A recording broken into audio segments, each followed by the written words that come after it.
श्री भारती कृष्ण जी महाराज का ग्रंथ अंग्रेजी में है सनातन धर्म, उसका हिंदी अनुवाद भी अपने यहाँ से प्रकाशित है। वहाँ उन्होंने लिखा, बाइबल में जो कुछ अपनाने योग्य चीज़ है वो गीता की देन है। गीता के सिद्धांत को बाइबल से हटा दीजिए, बाइबल में एक पंक्ति भी कुछ नहीं रह जाएगी।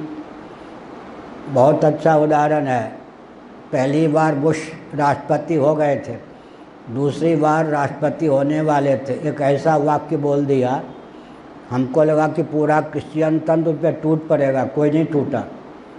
बुश ने क्या कहा मालूम है?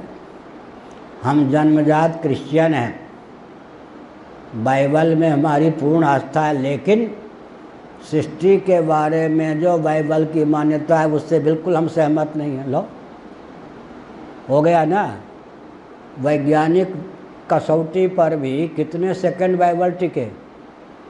बाइबल में कुछ ग्रहण करने की वस्तु है तो गीता की देन है।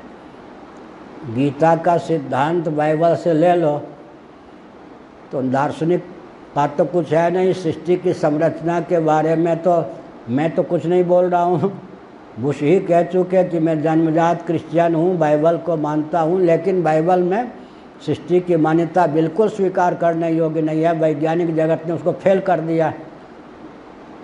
आधुनिक विज्ञान के आगे भी जिनका सिद्धांत टिक नहीं सकता, और हम अभी हजारों वर्ष विज्ञान को मार्गदर्शन दे सकते हैं क्या?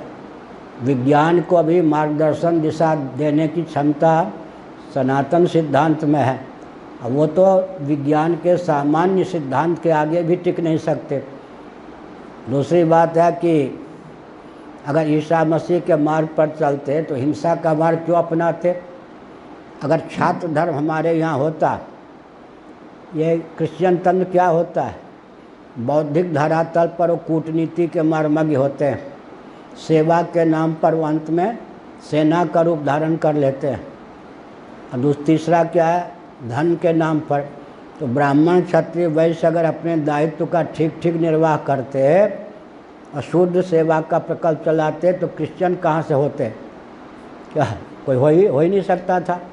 कम्युनिस्ट कहाँ से होते? मुस्लिम तंत्र कहाँ से होता? इसलिए हमने बहुत सोच समझ के कहा इनसे संघर्ष करने की आवश्यकता नहीं है। हमारे पूर्वजों में जिन किन्हीं ने, हमारे पूर्वज कौन थे मालूम है? हम जो यहाँ बैठे